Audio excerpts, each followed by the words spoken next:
So hi every one மக்களே. So இதுதான் வந்து பார்த்திங்கன்னா எங்கள் ஊர். அண்ட் தென் அது மட்டும் இல்லாமல் ஸோ இதெல்லாம் வந்து பார்த்திங்கன்னா காடு மக்களே. ஸோ இது வந்து பார்த்திங்கன்னா அஃபீஷியலாக கம்பு அப்படிங்கிற மாதிரிலாம் சொல்லுவாங்க. சோளம் கம்பு அதாவது இல்லையா, அதோட இதுதான் நல்லாயிருக்கும். ஸோ அந்த மாட்டு தீவனத்துக்குலாம் நிறைய வந்து பார்த்திங்கன்னா இதை யூஸ் பண்ணுவாங்க. ஸோ அந்த சைடு தெரியுது பார்த்திங்களா, ஒன்றா ரெண்டா எவ்வளோ தெரியுது பாருங்க. சூப்பராக இருக்கும் கைஸ். மார்னிங் டைமில் அப்படியே இந்த பனி மூட்டமாக இருக்கிறப்ப ஸோ இது மாதிரியான டைமில் ஸோ இந்த நெல்லை வந்தோம்னா சூப்பராக இருக்குன்னு வச்சுக்கலாம். அந்த அழகானோடைய ஃபீலிங், அதாவது தனிமையில் ஃபீல் பண்ணுறவங்களா இருக்காங்க பார்த்தீங்களா.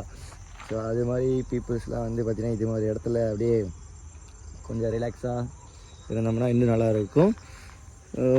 ஆக்சுவலி வந்து பார்த்திங்கன்னா கிணறு இங்கே ஒன்று இருக்குது. அண்ட் தென் வந்து பார்த்திங்கன்னா இது மாதிரி சோளம் நிறையா பக்கம் விதைச்சிருக்காங்க.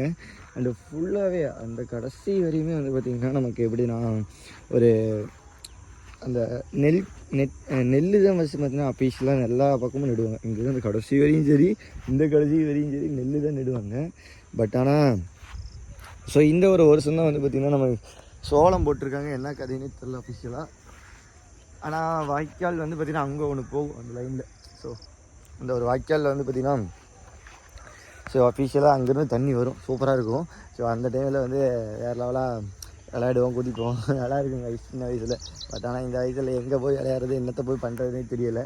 ஆக்சுவலி அங்கே ஒரு மரம் ஒன்று விழுந்து கிடக்கு தெரியுதா, அந்த ஒரு மரம்லாம் பெருசாக இருந்துச்சு. அதே எத்தனை வருஷமாக இருந்துச்சோ தெரியல, அவ்வளோ வருஷம் இருந்துச்சு. பட் ஆனால் இப்போ உளுந்து போயிடுச்சு கைஸ், என்ன போய் சொல்கிறதுனே தெரியலை. ஸோ அந்த ஒரு மரத்துக்கிட்ட போய் பார்ப்போமா என்ன தான் இருக்குன்ட்டு. சரி இருங்க, அதை வந்து நான் நெக்ஸ்ட் வீடியோவில் போடுறேன். தேங்க்யூ.